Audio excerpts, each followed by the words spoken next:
What is going on, everybody? Back at you with your man and the host of Move the Chains podcast, Sam McIntyre. Hope we're doing well today on this beautiful late Wednesday night going into Thursday. Huge game tomorrow night. Dallas Cowboys playing the New York Giants. I'll get into that tomorrow's pod. But tonight I wanted to get into, I saw something today that really caught my eye with Trevor Lawrence. I think that should be alarmed. And something to look forward to. And to kind of ask yourself when you're drafting these quarterbacks. I'll get into that off the top. And then the other thing I always do every week is Raiders reaction, which I just got a lot to say about that. So I wanted to jump in on here first with the Trevor Lawrence thing that I just heard just a little bit ago on one of my podcasts. So somebody wrote an article a couple years ago with Trevor Lawrence, Sunshine, that he is not obsessed with football. And it kind of reminded me of Andrew Luck a little bit. He was so gifted, so talented, the best since Elway, the hype, and he just kind of underwhelms. And Trevor Lawrence, to me, Monday night, kind of felt like a guy that, I don't know. He's kind of a better character version of Sean Watson at this point. Overpaid. Again, he's been solid, but it's been underwhelming. A lot of turnovers at just this rapid rate. And, I was kind of laughing on the broadcast when they said, well, yeah, Trevor Lawrence, he's letting it rip. He's gunslinging it. Yeah, when he's down 34-3, you dope. Watch the games. They weren't coached right. I like Doug Peterson. Nice guy. But I think this team doesn't respond to him. They're not physical enough on both lines of scrimmage. They're getting manhandled. And I just, with Trevor, it's frustrating because he's got all this talent. And I've kind of bought into it a little bit. I got fooled a little bit 2 years ago, as I mentioned last night. But that really concerned me. You're not obsessed with football? And you're a quarterback? Are you kidding me? What are we doing? I mean, whenever I watch a quarterback, and I read all of it, I hear guys that are obsessed. They want to be great. They want to be that top of the line. They want to be a Peyton Manning, a Tom Brady, Aaron Rodgers grinder. And the best ones that I know that are football junkies are Peyton Manning, Tom Brady, the last 25 years or so, since I've been watching football 2007 to now. And then there's been guys like a Favre or, that just are kind of instinct. Like Stafford, I think, into that lump of the football junkie kind. He just loves it. He's obsessed with it. Obviously, he's got his family, but you get my point. But I would think, from here on out, if you're a fan of any team, I'm throwing this out to anybody that watches, really do your research on these quarterbacks when you're studying them and understanding, okay. And I've heard this too, like, people get all confused, like, well, what do you need to talk about? Why do you need to talk about your background? Because I do. I'm paying you it's a $5 billion industry, you dope. Get over it. I wouldn't ask my cornerback or, my safety to do this shit. I'm asking my quarterback to. I'm paying you it's a $5 billion industry, like I mentioned before, and you got to have it.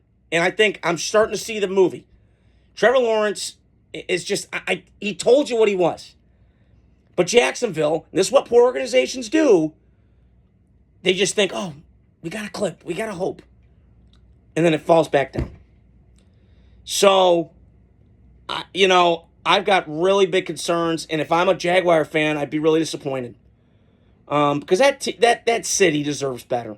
They've had great players, obviously Mark Brunell and Tom Coughlin was great, and they've had great players over the years. But, I don't know. I just think with Trevor Lawrence, he's a better version of Sean Watson without all the headache and the cancer off the field with all the massage therapist nonsense. Jesus. God help us. So, I wanted to get off my chest a little bit and just tell you what I think. But also, you need to dive into these quarterbacks and do the deep dive on their biography, what they come from. Are they mature? Are they immature? You can't be immature at the quarterback position. You can't. If you're a mature quarterback, I got question marks all around. Baker, he's grown up a lot. He's my doppelganger. But he's grown up a lot, okay? So, my Raider reaction week 3. Oh, do I got a lot to get to. Should have seen it coming. Andy Dalton, Bayswater pistol, pew, pew. He looked like Red Rifle out there. Good God, he looked good. And we couldn't get him. I should have gone into that game. He's 5-0 against the Raiders' lifetime. Teams always shred us. I don't know what Patrick Graham was doing defensively. They just didn't look. They looked out of sync. Maybe they're riding high after the Baltimore game, which, again, is impressive. but it's kind of an outlier situation. We don't know. It's still early. But I'm kind of worried about this team moving forward because, I love Devontae, and I think he's great. But I go back to, and this is crazy to me, this stat, and I don't know, it's just crazy to me. Mind boggles my mind. Because I love the Raiders. You guys know I got it tattooed. I'm trying to show it here. And I'm a Packer fan because I've been a Packer fan since Brett Favre. And I just can't wrap my brain around. Packers have been to the playoffs 14 out of 21 years since 2003. So 21 years, add that up. Basic math. And the Raiders have been 2 times. Packers have been 14 times in a bunch of NFC Championship games. Hell's one of their biggest brands of football behind the Cowboys. But they've been at the Super Bowl. They won it with Aaron. They've just been in the mix. And the times they've missed it, it's not very long. It's a year and then boop, back to normal. Like the 8-8 year 06, and then Favre next year, and obviously an NFC Championship game, and then Favre, he's a flawed player, loved him, but he threw terrible picks at the worst times. And that was in that NFC Championship game where it was 0 degrees. I felt like I was working at the freezer at Walmart. It was that cold. But he got there, and we obviously saw what happened.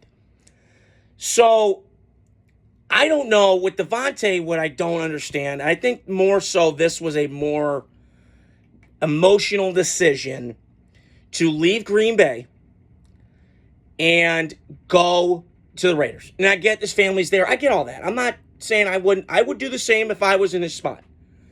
But I would also think of it from another perspective and go, okay, this organization's kind of doomed. And I'm a Raider fan. I'm just speaking from observation here. I give you my reactions every week. I just don't think you need, I've said this before, and I saw it Sunday, you need a guy back there. Gardner's not it, and I'm not a hater. I'm just telling you, I see it enough, and I go, that ain't it. He's a backup. He's a middle relief pitcher. He's not some guy, 9 innings, take it on, let's go. You can bat against Barry Bonds and Barry Bonds and all these big Prince Fielder and Miguel Cabrera. You're not going 9 innings with that guy against the big league hitters like a Pujols, like a Barry Bonds, like those guys in the MLB for years and years. I was trying to incorporate baseball a little bit with football, but I just don't. So the Raiders are kind of in a weird spot. It reminds me, and again, I've watched football 17 years. I don't remember the Raiders when they brought Randy Moss in. I remember hearing about it, and just that was when the end of the Raiders reign was going, and it just kind of has been a declining ship since. But it kind of reminds me of similar. Great players on really good teams. Vikings, obviously, with Dante Culpepper. Get your roll on. And, they had all of that weaponry in the 2000s. And then obviously, the Packers, when they had their run with Aaron Rodgers, with Devontae that came in. Excuse me. So, Devontae should have been more careful. Now, could you trade him now? Maybe. But, I mean, he's worth it. I mean, listen, he's still going to put up numbers regardless.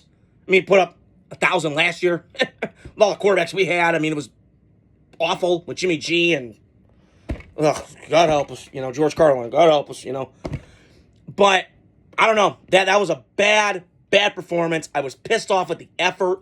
They didn't bring it. I think this coaching staff, listen, I love Antonio Pierce. I really do. And I think he's got a Dan Campbell, Dan Quinn kind of vibe. But you got to do better.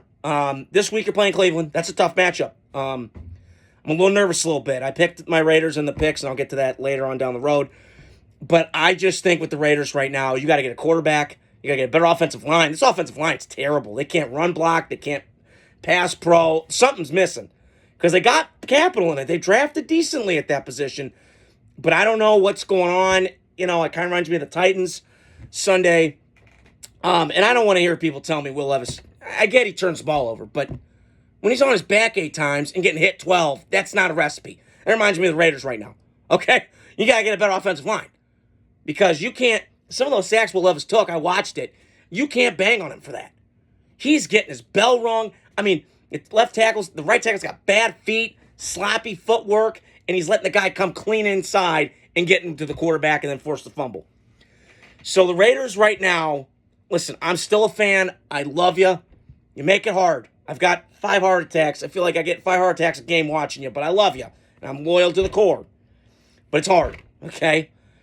but you got to show me more. And I'm hoping this week they open up this playbook because they got weapons now. This is not a weapon-deprived team. The cupboard's bare enough. It's not bare, but it's good enough at the skill position players with Brock Bowers, who's a stud, with Devontae, with Jacoby Myers.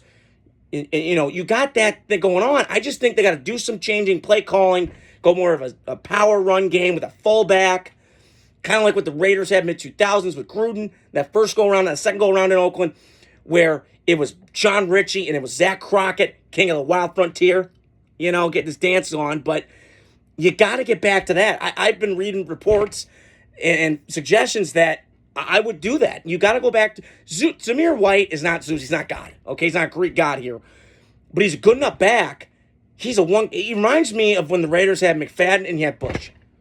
McFadden is Zamir White is Michael Bush in this situation, and Alexander Mattison. I'm trying to get that pronounce it right. He's more of the Darren McFadden type. Now, not as big as McFadden, but some fans out there could probably understand what I'm talking about, trying to get the gist of it, where he's kind of, you know, he's big enough, he's powerful enough that he could run between the tackles, hit the hole, catch the ball in the backfield, decent pass pro, not great, but good enough and solid enough to protect the when a blitzing linebacker coming off the edge. But right now, this defense has got to get better. And I think they will. I think they'll get the ship right this week, hopefully against Cleveland. I'm hoping. You play Deshaun Watson. I mean, let's hope. Fingers crossed. It's at home. So you got some momentum now. You're only 1-2. This isn't. You're not out of it. You got it. You can climb back into it. You can. I'm trying to keep 1 week at a time, but I'm kind of like feeling okay. Maybe we got something here.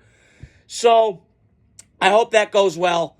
I hope you guys are doing well on this Wednesday. Please make sure to subscribe. Go to my YouTube channel. Trying to put the word out. Instagram, TikTok, all that stuff. I hope you guys subscribe, hit, share, listen, give suggestions. I'd really appreciate it. And there's going to be more videos coming out, so stay tuned. Have a great night.